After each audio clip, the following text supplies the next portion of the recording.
how does one begin to understand greatness? How do you explain it to those who never got to witness it? How do you reckon with the truth, both the good and the bad, and condense it into a 2-hour film, let alone a 1-minute trailer? Today, I will be discussing the trailer for the upcoming biopic on the life of Michael Jackson. From beginning to end, I will be examining how it does 3 important things. First, it integrates fans into the narrative. Second, it uses that integration to remind us of the reality of Michael as a legendary artist. And finally, highlights its ultimate goal of reaching the human being underneath it all. Before we get into it, I want to implore all of you to please go and watch the trailer if you haven't yet. Show your support. Preface yourself with the source material before you hear any of my commentary on it. With that said, let's get into it.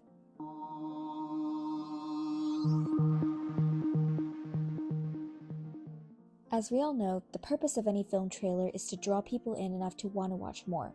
And while the methods for doing this will be different depending on the project, when you're dealing with a subject whose reputation is much bigger than the film, it is critical to understand what the expectations of the audience will be, then create an incentive for them to watch. As a result, franchises and biopics tend to get specialized scrutiny from the media and the public upon release. The question then for filmmakers is, how do we tell this story truthfully and still give the audience a film that they want to see?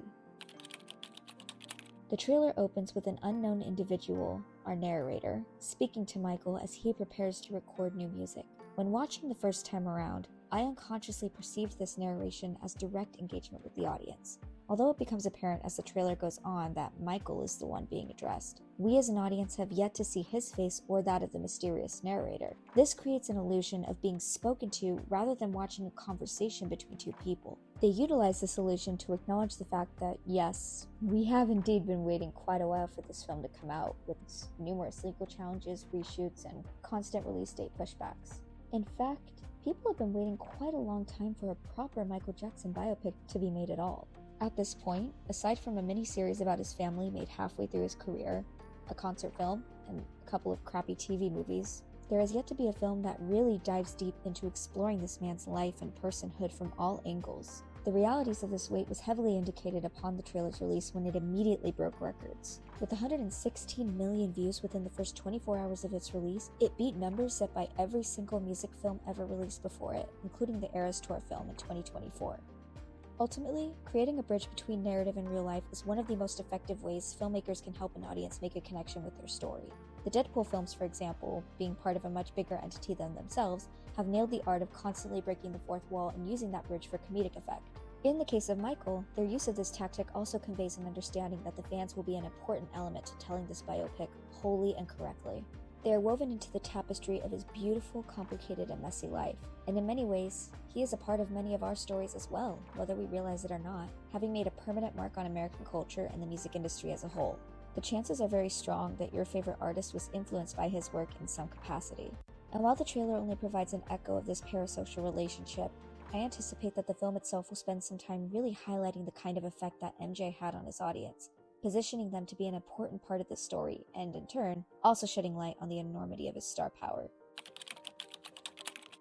Establishing just how big and impactful Michael Jackson was, especially within the context of his time, is crucial for a world that is now fundamentally digital, where nearly any new endeavor is shaped, and its success often determined, by its online presence. At his peak, Michael had nearly 5 billion fans worldwide, almost 80% of the total population at the time. His concerts drew an average of about 4 to 5 million total attendees, and to this day, he is still among the top 40 artists listened to on major music platforms like Spotify. For someone who's been gone for nearly 20 years, and whose peak fame occurred around 40 years ago, this is insanely remarkable. Exploring the weight of this sort of success in a pre-social media world will be necessary for the younger generations who did not grow up experiencing it, as well as for those who did, but at this point have been removed from that world for quite a long time. And while that impact can't be laid out fully in 1 minute, they can bring us mentally to the place we need to be in order to experience or re-experience it. As classics such as Wanna Be Starting Something and Beat It start kicking in, overlapping one another like one beautiful song, they brought this man's greatness back to remembrance for me. This is important because for many people, these songs are where their familiarity with him begins and ends. I myself, for example, am somewhere in the middle. As an older Gen Z/Zillennial, I was raised in that funky period where tech was on the rise but not yet permeating everything we do. And as we established earlier, Michael was someone who built his megastardom in a pre-social media era. So when I was watching the trailer for the first time, the music did invoke a sense of nostalgia for me. I recalled the feeling of being in the back seat of my mother's car as a child, listening to and singing these songs. I learned about his brilliance through the eyes of my grandmother, who saw the Jackson 5 in concert and loved Michael through all his eras. I recognized his cultural impact through the eyes of my mother and other family members her age, whose childhoods in the 80s were dominated by his sound. I felt an echo of those experiences whenever I listened to his music, watched his videos, and learned more about his story over the years. In addition to creating a sense of familiarity, the narrator also uses this catalog of greatest hits to take us on a brief but recognizable journey of the massive career this man had by the time he was in his mid-20s.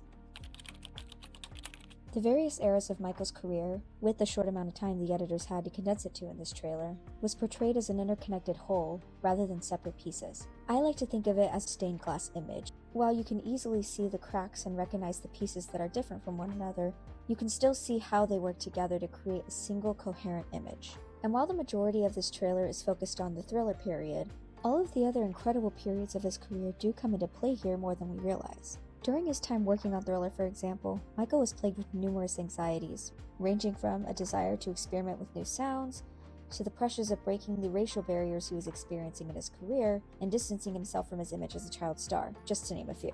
Honoring his past did in fact help set him up to be embraced by the world as a solo artist. With his participation in the Motown 25 anniversary television special, he was able to deliver an iconic performance, and one that began molding his status as a powerful global figure. The trailer does not seem to take us narratively beyond the Thriller bad eras, but it shows enough to remind us how much he had already accomplished at such a young age. Additionally, we don't know exactly how much of his life will be shown in the film, as there may be a part 2 to come that focuses more on the second half of his life, the more controversial half. But telling that part of his story is not the priority here. It's critical to put the proper time and focus into exploring him as a person from his childhood to young adulthood before getting into the heavier topics. What is it like to bear the weight of greatness as a child, and the pressures of maintaining that throughout life? How did that shape him into who he was? One of the other things I noticed that touched me deeply was a brief moment of him and his family in the kitchen. We see them back at their home in Gary, Indiana on Jackson Street, where everything started. We see them having a sense of normalcy, getting along and laughing like a normal family does. Even Joe Jackson. Now, you might think that's a weird thing to notice. It's not a secret that Joe and Michael's relationship was complicated, to say the least. He has been justifiably criticized for his treatment of his children, with Michael in particular being deeply afraid of him and carrying that fear well into adulthood. And yet, at the end of the day, even he has acknowledged that Joe is still his dad, and he loves him. All of the harsh treatment, all of it came from a place of love and wanting his children to have a better life than he did. I want to get my kids out of here. I'm gonna get them out of Gary, out of those steel mills. I'm gonna make that happen. I want them to see the world, Katie. Most people view him as the villain in the story of Michael's heroic career, but regretfully, life is just never that simple. And while he has certainly had his issues, he took care of and expressed love to his family the only way he knew how, with the only tools he was ever given. Everything in Michael's career comes back to this family. While it is a success story, it is also a human story. It will have its fair share of both tragic and beautiful moments, and everything in between. When Michael removes those recording headphones and we hear him speak for the first time, we experience a symbolic break from the world he's plugged into, the one we're already familiar with, the one with the legend, the phenomenon, Michael Jackson. The narrator is revealed to be legendary music producer Quincy Jones, whose narration has, in reality, been a conversation with Michael, encouraging him as he sets forth into his next musical era. While this had become more apparent as the trailer went on, it is a subtle reminder that what we think we know and what we think we're getting may not actually be the full picture.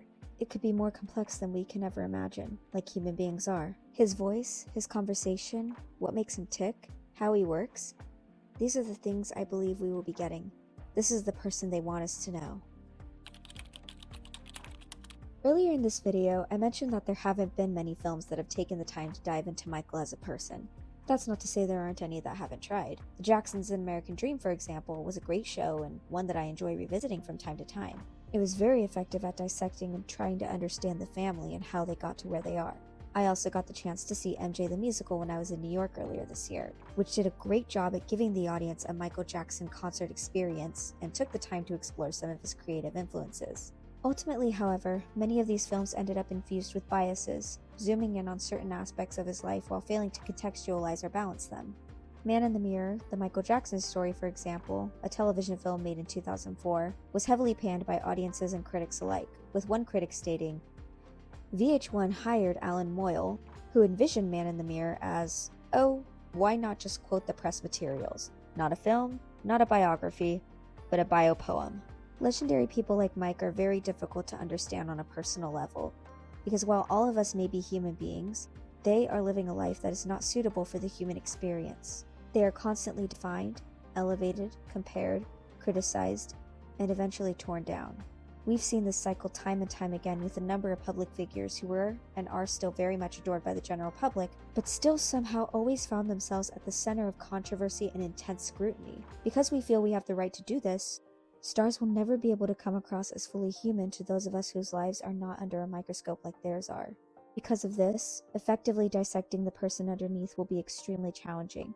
Michael is essentially the sole occupant of his own funhouse, with countless obstacles the filmmakers will need to navigate and overcome before they can actually reach him. He's the center point of many systems, an idea underneath which a real person has been buried.